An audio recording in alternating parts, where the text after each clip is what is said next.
दोस्तों ज्यादा से ज्यादा लाइक करें और चैनल को सब्सक्राइब जरूर कर लें।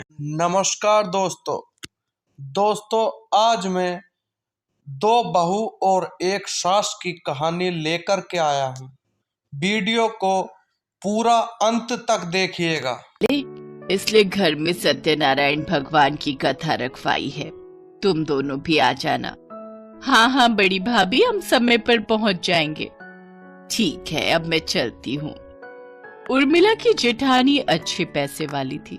इसके विपरीत उर्मिला का परिवार बहुत ही साधारण था, पर उर्मिला की बहू अलका बहुत अच्छे स्वभाव की थी। वो अपने घर की आर्थिक स्थिति को समझती थी। उधर रोशनी अच्छे खासे पैसे वाले घर से आई थी, इसलिए उसमें बहुत घमंड था।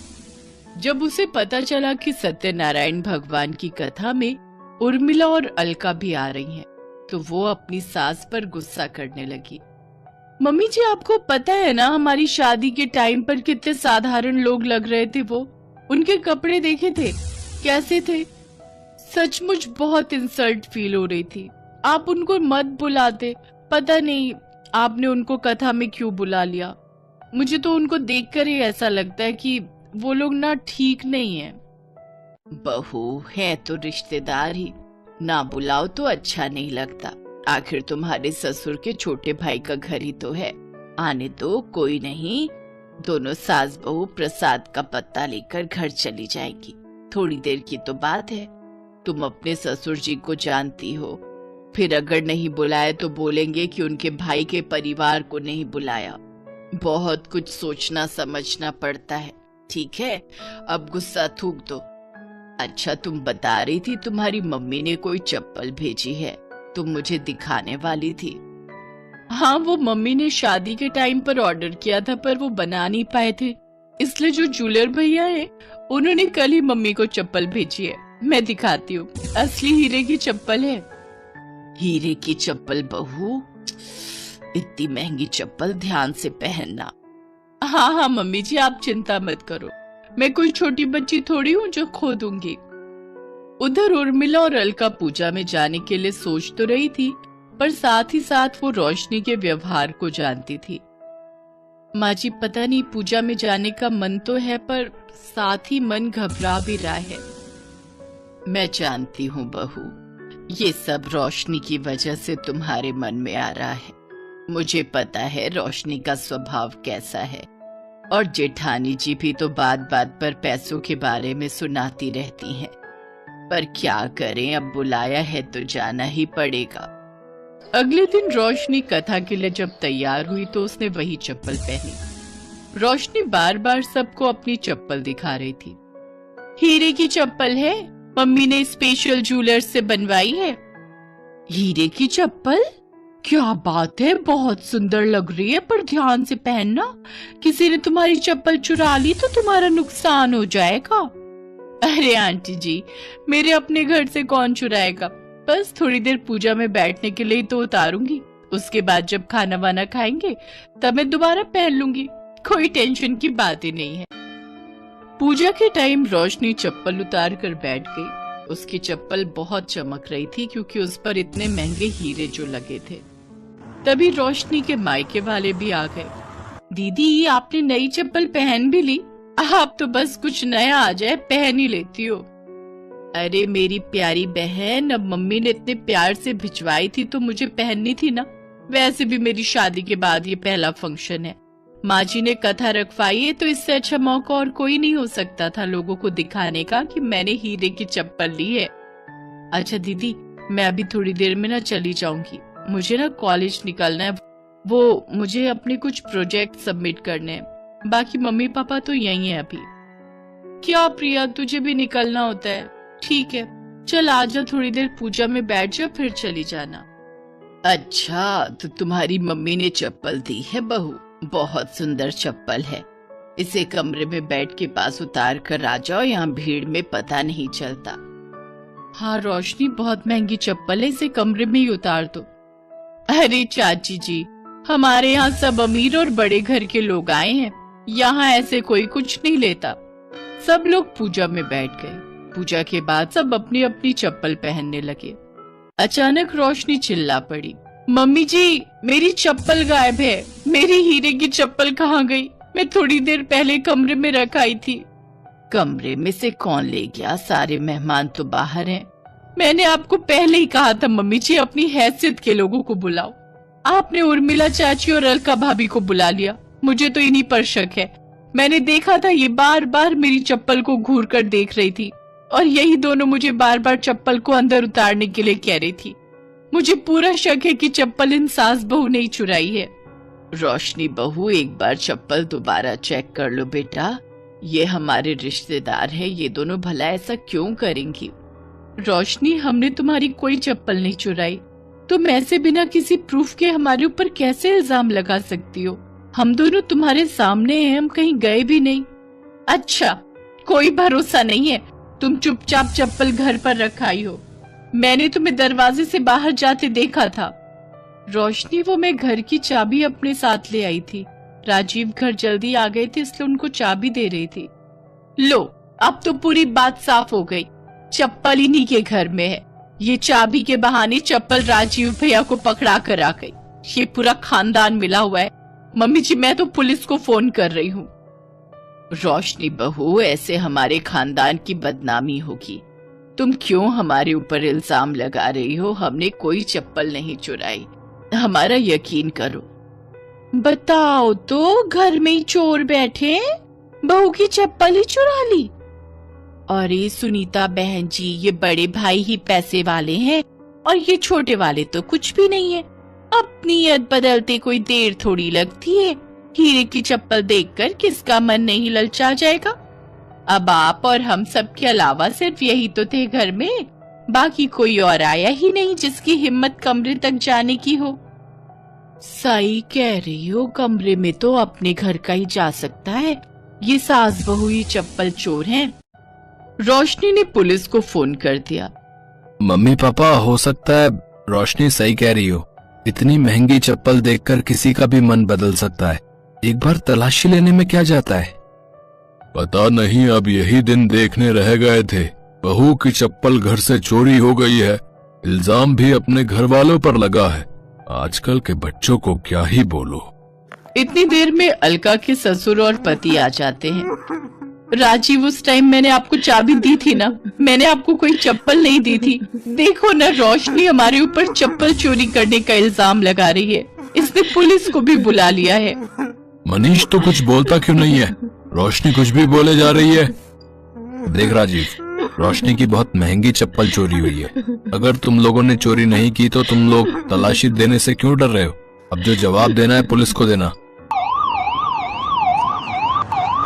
पुलिस सारी छानबीन करती है। भाई, अब तो एक ही रास्ता है।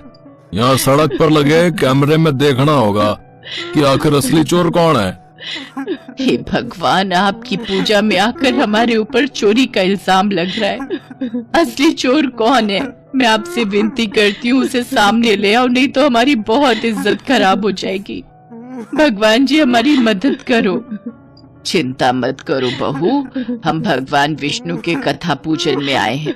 वो हमारे साथ अन्याय नहीं होने देंगे। कुछ ही देर में दूध का दूध पानी का पानी हो जाता है और चोर सामने आ जाता है। मैडम, असली चोर ये नहीं, ये लड़की है। ये देखिए, इसने चप्पल को बाहर जाकर अपने बैग में रखा है। प्रिया, ये तो मेरी बहन है। इसका मतलब रोशनी, तुम्हारी खुद की बहन चोर है और तुमने हमारे परिवार के ऊपर इल्जाम लगाया। तुमने मेरी माँ और पत्नी का अपमान किया। इंस्पेक्टर साहब, अब तो इन्हें सजा होनी चाहिए। इन्होंने हमारे ऊपर चोरी का झूठा इल्जाम लगाया है। रहने दे राजीव बेटा, हम इनकी तरह नहीं है। हम माफ करना जानते हैं। छोड़ दे, आज के बाद इनके परिवार से हमारा कोई रिश्ता नहीं है। बड़े भैया, अब बहुत हुआ, बहुत सह लिया, अब और नहीं। मैं अपने परिवार का इतना अपमान नहीं सह सकता। अब आपका और मेरा रिश्ता यहीं खत्म होता है। आज रोशनी बहू ने सीमा लांघ दी। अरे अशोक, उर्मिला, अलका, राजीव बेटा रुको तो। रोशनी बहू, आज तुम्हारे कारण हम भाइयों के बीच नफरत की दीवार खड़ी हो गई जो कभी नहीं टूटेगी। पुलिस को वहाँ से भेज दिया जाता है। प्रिया जब घर आती है तो रोशनी उसको बहुत डांट लगाती है। प्रिया ने अपनी बहन रोशनी की चप्पल अपने जरूरी खर्चे निकालने के लिए चुराई थी। रोशनी की एक गलती के कारण आज दो परिवार।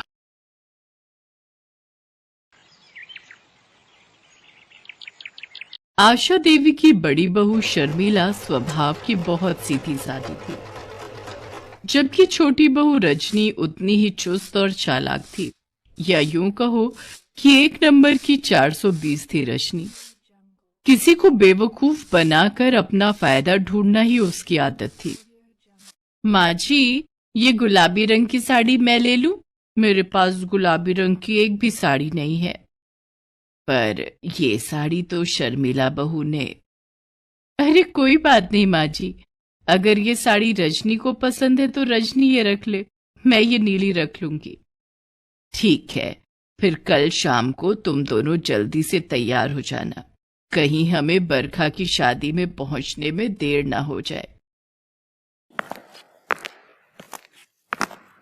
अच्छा हुआ मैंने ये गुलाबी रंग की साड़ी रख ली। मैंने इस पर लगे प्राइस के रेट जो देख लिए थे, ये तो नीली साड़ी से 2000 रुपए महंगी है। अब कल इस साड़ी में मैं सबसे सुंदर लगने वाली हूँ। शर्मिला बहू, तुम सचमुच बहुत अच्छी हो, तुम्हें रिश्ते निभाने आते हैं। तुम अपने मधुर व्यवहार से किसी को भी अपना बना सकती हो, बस देखने वाले का नजरिया होना चाहिए। मैं जानती हूँ तुमने अपने लिए गुलाबी साड़ी पसंद की थी, पर तुमने रजनी का दिल रखने के लिए उसे वो साड़ी दे दी। अक्सर ऐसा ही होता था, रजनी हमेशा पहले ही चीजों का चुनाव कर लेती थी। रजनी गुलाबी साड़ी लेकर कमरे में गई, पर जब वो तैयार होने लगी तो उसके पलंग में लगी एक कील से थोड़ी फट गई। अब क्या करूं, ये साड़ी तो किनारे से फट गई। मैं अब बरखा की शादी में क्या पहनूंगी? आइडिया, ये ठीक रहेगा। रजनी चालाक थी, वो बहाने से सास के पास गई और बोली, माँ जी ये देखिए, ये साड़ी किनारे से फटी हुई है। लगता है शर्मिला भाभी किसी सस्ती दुकान से ये साड़ियां खरीद कर लाई हैं। कितने मन से मैं ये गुलाबी साड़ी पहनकर तैयार हो रही थी, अब ये फटी हुई साड़ी पहनकर थोड़ी न जाऊंगी। कुछ भी कहो शर्मिला भाभी, आप बहुत चालाक हो, आपने जानबूझकर मुझे हल्की साड़ी दे दी। नहीं ऐसी बात नहीं है रजनी, मैं देख कर लाई थी। अगर तुम कहो तो मैं दुकानदार को एक बार ये साड़ी दिखा देती हूँ। अभी तो हमें शाम को जाना है, मैं बदल कर ले आऊंगी। नहीं नहीं, उसकी कोई जरूरत नहीं है, मैं कोई और पहन लूंगी, आप ही पहनो नई साड़ी। एक काम करो रजनी, तुम नीली वाली साड़ी पहन लो, मेरे पास एक और साड़ी रखी है, मैं वो पहन लूंगी। पर शर्मिला बहू, ठीक है दे दो मुझे, वो साड़ी इतनी पसंद नहीं थी, मजबूरी है इसलिए पहन रही हूँ। रजनी चालाकी से वो गुलाबी फटी हुई साड़ी शर्मिला को दे देती है और शादी में जाने के लिए नई नीली साड़ी पहन लेती है। अगले दिन शर्मिला वो फटी हुई साड़ी दुकानदार को देने आती है। बहन जी, आप हमारे पुराने ग्राहक हो, इसलिए मैं ये साड़ी बदल कर दूसरी दे रहा हूँ, पर हमारी दुकान में ऐसा कभी नहीं हुआ। हमारी दुकान में सारी साड़ियाँ चेक होकर ही आती हैं। मैंने भी आपको चेक करवा कर ही दी थी, पर हो सकता है कहीं देखना रह गया हो। ये इसका दूसरा पीस आप ले जाओ। शुक्रिया भाई साहब। शर्मिला साड़ी लेकर घर पहुंचती है। बदल दी दुकानदार ने? बदलता भी क्यों नहीं, गलती भी तो उसी की थी, फटी हुई जो पकड़ा दी थी। लाओ मैं इसे अलमारी में रख देती हूँ। देखो कैसे छीन कर ले गई, बिल्कुल शर्म नहीं है इसमें। अब ये नीली साड़ी इसकी हो गई, तू कब तक सीधी बनी रहेगी बहू। शर्मिला चुपचाप वहां से चली जाती है, पर आशा देवी अच्छे से जानती थी कि रजनी ने चालाकी से दोनों साड़ियां ले ली। ऐसे ही एक दिन रजनी की सहेली उससे मिलने आई। सुमन, कितने दिनों बाद तुझसे मिलना हुआ। शादी के बाद तो तू मेरठ में सेटल हो गई थी ना? हाँ हो तो गई थी, पर हस्बैंड की जॉब कैलिफोर्निया में लग गई है, तो हम विदेश जा रहे हैं। वैसे आऊंगी आफ्टर 6 months, मेरा आना होगा। अभी वहां कुछ सेट कर ले, फिर सब कुछ यहाँ से समेट कर एक बार परमानेंट शिफ्ट हो जाएंगे। अच्छा रजनी, मुझे तेरे से काम था। हाँ बोल। मेरा दिल्ली में कोई भी नहीं है, तो मैं सोच रही थी कि मेरे पास बहुत सारा गोल्ड है, तो अभी तो मैं कैलिफोर्निया नहीं ले जा सकती। मुझे इसे बेचना है और हमारी कल की फ्लाइट है। मेरे पास इतना समय नहीं है कि मैं आज के आज में सारा गोल्ड अपना बेच सकूं, इसलिए तू मेरा गोल्ड अपने पास संभाल कर रख ले। तकरीबन 5 लाख का गोल्ड है। ये सारे जेवर तू संभाल कर रख ले। मैं 6 महीने बाद वापस आऊंगी तो ये जेवर बेच दूंगी। ठीक है, कोई बात नहीं, तू मेरे पास रख दे, मैं संभाल कर रख दूंगी, तू बेफिक्र होकर जा। सुमन अपना सारा जेवर रजनी को दे जाती है। रजनी बहू, ऐसे किसी की चीज यूं इस तरह अपने घर में रखना ठीक बात नहीं है। तुमने एक बार सोने की परख भी नहीं की कि वो कितने का है, कितने का नहीं है। मुझे ये सब कुछ ठीक नहीं लगा। तुम क्यों किसी की जिम्मेदारी अपने ऊपर लेती हो? आजकल ऐसा जमाना नहीं है। माँ जी, मेरी सहेली को मैं बहुत समय से जानती हूँ। वो काफी पैसे वाली है। उसके पास इतना सोना होना कोई हैरानी की बात नहीं है। उसका पति बहुत बड़ी कंपनी में नौकरी करता है, लाखों की सैलरी है। देखो, खुद ही कह रही है कि कैलिफोर्निया शिफ्ट हो जाएगी।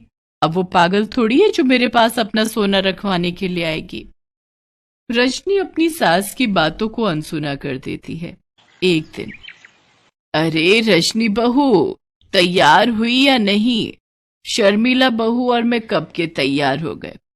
मिसेस शर्मा के घर कीर्तन शुरू हो जाएगा, हम तब जाएंगे जब आरती शुरू होगी क्या? अरे आ रही हूँ माँ जी, ये देखो मैं तैयार हो गई। ये तो वही जेवर है ना जो तुम्हारी सहेली तुम्हारे पास रखवा कर गई है। तुमने ये क्यों पहन लिए? अरे तो क्या हुआ माँ जी, कौन सा वो अभी लेने आ रही है? अभी अगले हफ्ते आना है उसने। 5 महीने से ऊपर हो गए मेरे पास ये जेवर संभाले हुए। अब एक बार पहन भी लूंगी तो क्या बिगड़ जाएगा? रजनी अपनी सास और जेठानी के साथ पड़ोस में कीर्तन में जाती है। सब लोग रजनी की तरफ ही देख रहे थे क्योंकि उसने बहुत सारे जेवर पहने हुए थे। उन्हीं में से एक महिला रजनी से जेवर के बारे में पूछती है। अरे वाह रजनी, जेवर तो तूने बड़े अच्छे पहने हैं। असली सोने के हैं क्या? तो और क्या, कोई आर्टिफिशियल थोड़ी पहनूंगी, असली सोने के हैं, नए बनवाए हैं मैंने। अगर आप बुरा ना माने तो एक बात कहूं, ये जेवर सोने की नहीं है, ये तो आर्टिफिशियल ज्वेलरी है। जरूर आपको किसी सुनार ने लूट लिया। ये कैसी बातें कर रही हैं आप मेरे सोने के जेवर को आर्टिफिशियल ज्वेलरी बता रही हैं? मैं एक सुनारिन हूँ, बचपन से सोने में खेली हूँ। मुझे अच्छी खासी सोने की परख है। मैं देखते ही पहचान जाती हूँ कि सोना है या पीतल। काफी देर तक रजनी उस महिला से बहस करती रही और आखिर वो एक सुनार के पास पहुंची, पर सुनार ने भी जेवर नकली होने का दावा किया। सुनार की बातें सुनकर रजनी घबरा जाती है। उसकी सास और शर्मिला भी परेशान हो जाती है। रजनी सुमन को फोन पर सारी बात बताती है। उसकी बातों को सुनकर सुमन इंडिया लौटती है। मुझे कुछ नहीं पता रजनी, मैंने तुम्हें असली जेवर दिए थे। ये वो जेवर है ही नहीं जो मैंने तुम्हें दिए थे। ये तो तुम आर्टिफिशियल जेवर मुझे दिखा रही हो। मेरे जेवर दूसरे थे, तुमने मेरे साथ धोखेबाजी की है। तुम कैसी बातें कर रही हो सुमन? तुम यही जेवर तो मुझे पकड़ा कर गई थी। मैं भला जेवर क्यों बदलूंगी? अरे मैं तुम्हें कॉलेज के जमाने से जानती हूँ। तुम जैसी 420 औरत पूरी दुनिया में नहीं मिल सकती। तुमने अपनी चालाकी यहाँ भी नहीं छोड़ी। चुपचाप मेरे जेवर मुझे वापस करो या फिर 5 लाख रुपए मुझे दो।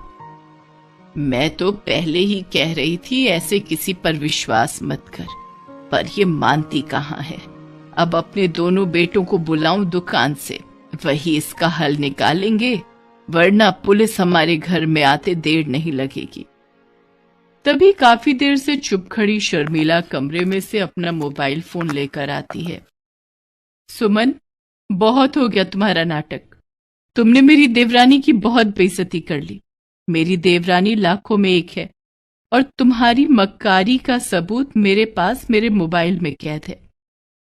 उस दिन जब तुम रजनी को जेवर दे रही थी, मैंने चुपचाप रजनी को बिना बताए तुम्हारा वीडियो बना लिया था और कुछ फोटो खींच ली थी।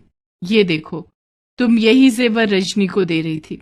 इससे पहले कि मैं पुलिस को बुलाऊं, तुम चुपचाप यहां से चली जाओ, वरना धोखाधड़ी के इल्जाम में मैं तुम्हें